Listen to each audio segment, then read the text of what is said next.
In just 1 week, school districts across Central Florida will welcome students to their first day of school. But before the bell rings, each school district is making sure its campuses are safe and have the resources to provide the best learning environment for its students. Steve, the Florida Constitution is clear. Students in the state of Florida must get a high-quality, free public education. Tonight, we're highlighting new policies to help students thrive, the challenges school districts are facing, and what parents can do to prepare their students for their first day in the classroom. We can learn a lot about how our child is struggling and what they're most anxious about by simply asking the question, what feels scariest to you about going back to school? Channel 9 Eyewitness News presents Heading Back to School, sponsored in part by Holler Hyundai and Orlando Sanford International Airport. Good evening and welcome. I'm Kirsten Delgado. And I'm Alexa Lorenzo. The first day of school can be stressful for children, especially if they're starting a new school or moving up from either elementary to middle school or middle to high school. A certified meteorologist Brian Shields spoke with a licensed mental health counselor about what families can do to help support their children and make them feel at ease on day one. It's the most wonderful time of the year. The kids are going back to school. But for many, it isn't easy. Back to school transition is a big transition. Brianna Edwards, a licensed mental health counselor and play therapist, knows the new year can mean new challenges. She offers guidance. They lack information and need our help to build language of how to communicate with peers and teachers. And where to go. Edwards stresses getting the kids familiar with their surroundings. Meeting the teacher in advance, walking the school premises to see where classrooms are, and even what order, if they're switching classes, where they go first, second, third, help them map out their route. The first day can be an adventure for all, but for some, it could be even more challenging. For those that struggle socially, social anxiety, as we might call it, building scripting is such a way that we can empower them to reduce that anxiety. We can help them by going over examples of what to do in certain situations. But what if they don't let us know what's going on? We can learn a lot about how our child is struggling and what they're most anxious about by simply asking the question, what feels scariest to you about going back to school? Edwards recommends co-regulating. Doing an activity with our child to help bring them to a state of calm. We could try deep breathing, going outside for a walk, could get a state change in the body. And when in doubt, just dance. Even on your way to school, playing a fun song and having a little dance party in the car. Those are all things that can be co-regulating and help reduce anxiety. Edwards reminds us to watch key transition times. I see kids struggle the most during big transition years, so maybe when they're starting kindergarten, or the transition from 5th to 6th grade and they're starting middle school. And keep tabs on devices. We know from research that screen time increases anxiety, particularly so right before bed. And it isn't just the kids that struggle. Parents feel the weight of the situation, and those feelings are valid. When you drop your kid off at school and these emotions just show up out of nowhere and you're like, where is this coming from? It's okay to let the tears flow. Meteorologist Brian Shields, Channel 9 Eyewitness News. And while helping kids cope with anxiety is a priority, gun violence is also a top concern for school districts across Florida. Last week, the School Safety Conference brought representatives from all 50 states right here to Central Florida. Channel 9's Giovanni Diaz was at that conference and explains why they covered a range of topics from active shooter situations to online safety. 89 schools. It was a busy week for about 1,200 school representatives, law enforcement agents, and mental health professionals, all of them making their way to Orlando ahead of the new school year. So most of the topics that'll be covered this week are really across the board on all aspects of school safety, from the active threats, the active shooter, all the way down to what would happen if we were hit with another pandemic. Online safety and mass shooting prevention taking center stage at the School Safety Convention. School safety is a constantly evolving thing, and in order to really stay at the top of your game, you need to get the constant updates on things like technology and AI and emergency planning in order to keep the kids safe. The convention has been around for 20 years, and this time it focused heavily on identifying threats. School safety can't be something we just address when we have a school shooting. It has to be something that's 365 days a year. It's got to be as important as the test score, as important as student attendance. Experts at the event were also warning about the importance of noticing the signs before it's too late. Almost 80% of the time, when there's a school shooting, somebody knew that that person had some concerning behaviors. And so this system helps school administrators and law enforcement to determine, assess whether they actually are going to commit a threat and carry it out. According to the Gun Violence Archive, there have been more than 300 mass shootings in the United States this year alone. And the expert says most of them could have been prevented by simply watching for the warning signs.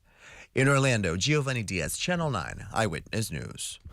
And while school districts across the U.S. are coming together to address threats, one Central Florida school district is stepping up its security to keep students safe this year. Channel 9's Q McRae shows us how Lake County schools are using a new high-tech device to monitor schools across that county. Lake County Schools is launching a new $1.8 million safety system it says is a game changer. Every teacher and staff member will now wear a panic alert badge.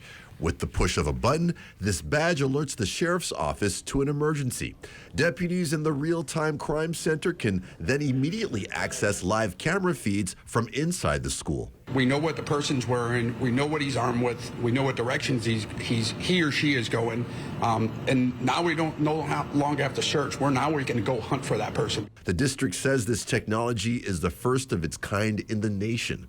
After the system is activated in an active assailant situation, the cameras that are in closest proximity to the button press are activated and automatically docked into the real-time crime center so that our responders have their eyes on the situation and can direct their law enforcement officers where to go to more quickly eliminate the threat.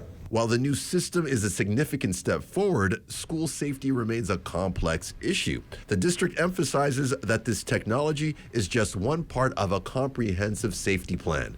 The district is confident that this technology will make a difference in protecting students and staff. Q McRae, Channel 9 Eyewitness News.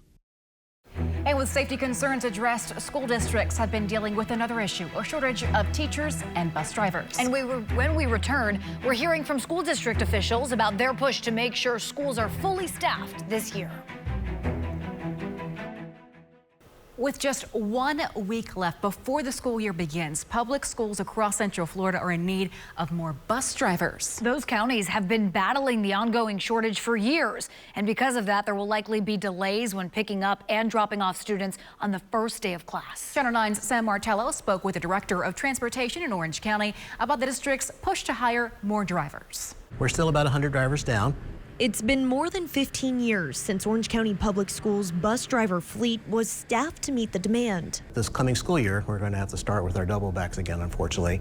Meaning some high school students will be picked up earlier and bused to school. The bus will then return for the rest of the students. The same will happen in the afternoons. Elementary school afternoon buses will be about 35 minutes beyond their bell time, and the same with middle school. Bill Wynn, the Senior Director of Transportation Services for OCPS, says the only way to combat this is to fill the open positions. He says the district offers competitive salaries, benefits, bonuses, and help with obtaining a commercial license if you don't have one. We just do what we have to do and we make it work. Pamela Johnson is headed into her 31st year of driving a bus for the district. She says the flexible schedule and her love for children has kept her behind the wheel. Me putting a smile on a child's face, it makes my day. Johnson says more drivers can help ensure the safety and happiness of every student in the district. Don't knock it till you try it, because it can be a great job even for the younger generation. I started when I was young, and I love it. Bye, sweetie. See y'all later. Have a good day. Sam Martello, Channel 9 Eyewitness News. District leaders are asking parents to fill out an online form to let them know if and when their kids will be riding the bus. And that'll help decide whether to get rid of any bus routes that aren't being used or make routes more efficient. Meantime, a study done in 2023 showed that Florida has the largest teacher shortage in the U.S. So our 9 Investigates team reached out to every school district in Central Florida to get an update. Investigative reporter Ashlyn Webb found out the shortage is improving, but the teachers union says the numbers don't tell the full story. It has exponentially changed. After COVID, teachers have been leaving in droves because of mental health issues, because of student behavior issues, because of unrealistic demands. Also, pay. This is the daily reality for teachers like Laura Watkins, a middle school literacy coach in Brevard County. She says the lack of teachers has led to growing classroom sizes and a larger workload. But now most Central Florida school districts are reporting that shortage is improving. For instance, Brevard County Schools says going into this school year, there are 103 open teacher positions compared to 142 last year. Osceola is reporting about 40 less vacancies in the beginning of the 2023 school year. Marion and Volusia are now reporting nearly half the amount of open teacher positions than they had in July 2023. And Orange County Schools is reporting the largest improvement. The number of open teacher positions last July was 3 times what they have going into this school year. Though several school districts are filling classrooms with teachers, Watkins and others tell 9 Investigates they're seeing less qualified new hires. That is a lot of the new hires that we have going into the classroom. They know their stuff, but they don't know how to teach. And it's a 2-pronged position. So we're having to train those skills on the job. Because of understaffed schools. Andrew Spar, president of Florida Education Association, says they were expecting lower vacancy numbers this year because several districts in the state have eliminated teacher positions and programs. I think we still have a major teacher shortage issue in the state of Florida. Look, if we have hundreds or thousands of vacancies in school districts around the state, that's not good for kids. If we're reducing those vacancies by eliminating course offerings to students and increasing class size, that's not good for kids. Ashlyn Webb, Channel 9 Eyewitness News. This year, many students will be walking to school. And to make sure they're getting there safely. Coming up, how school districts are working with local law enforcement to protect students. Right now, districts are making sure that students are not just safe at school, but safety is also being taken into account for students on their way to campus. Right now, construction crews are shrinking a busy Orange County road with hopes of making the entire area safer for pedestrians. And we've learned it's especially important for students who walk to school. Pretty soon, kids will fill the crosswalks all over Central Florida. Ticket for violation of pedestrian law, right? It's the time of year we typically see enforcement ramp up. Florida is very, very clear about stopping for the pedestrians in the crosswalks. They have the ultimate right of way. But heading into this school year, some Orange County students won't only see officers protecting them. They'll also see ongoing construction to keep them safe. What we're doing is we're putting Rio Grande Avenue on what's called a road diet. We're taking it from 5 lanes down to 2 lanes with raised pedestrian refuge medians in the middle. Daryl Moody with Orange County Public Works explained that's just the beginning for South Rio Grande Avenue between Holden and Gore Street. Crews are also tightening up the turn radius to get drivers to slow down, installing flashing beacons and adding a 7-foot wide bike lane. It's unique because you don't see a lot of major roads in urban areas that are being squeezed down. But a study showed this area needed it to improve safety.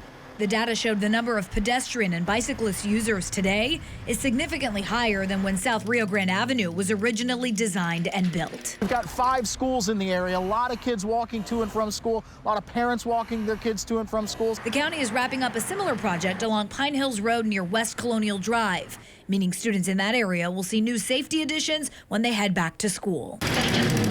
These projects are pivotal for pedestrian safety, and leaders say they'll continue to identify areas of need across Orange County. The goal is to make these roads safer for everyone using it. That Rio Grande project should wrap up come October. And this school year will be a different ball game for high school athletes as a new policy now allows student athletes to cash in on their skills. Florida officially adopted new name, image, and likeness rules, making it the 36th state giving high school athletes this opportunity. But there's a catch, and Channel 9's Nick Papantonis breaks down the rules and regulations. The definition of an amateur athlete in Florida is on the verge of a dramatic change. Beginning in the upcoming school year, students will be able to strike deals with local businesses and get paid for endorsements and social media posts in the same spirit college students are now cashing in. It's really no different than a student having a part-time job. The Board of Education voted to allow such NIL deals, but there are a number of catches. Deals cannot involve drug and alcohol content or categories like video games, politics, and weapons. Students can't use their school's logo or their uniform without permission. NIL deals can't involve activity on the field or court. Contracts can't extend past graduation. And most importantly, students and their parents must strike deals directly with local businesses. Middlemen aren't allowed, and schools and clubs can't use promises of deals as a recruiting tool, which bans the biggest feature of what many call a broken college system. This could be a great opportunity for some student athletes, but we want to make sure that they do it in a manner that they're protected and not exploited. Floridians have previously had mixed reactions to this new era of high school sports. I feel like it'll give all kids a good start for when they head to college. I don't think it's a good idea. I think it's best to wait till they are at least in college because they're adults and they can make their own decisions. Nick Papantonis, Channel 9 Eyewitness News.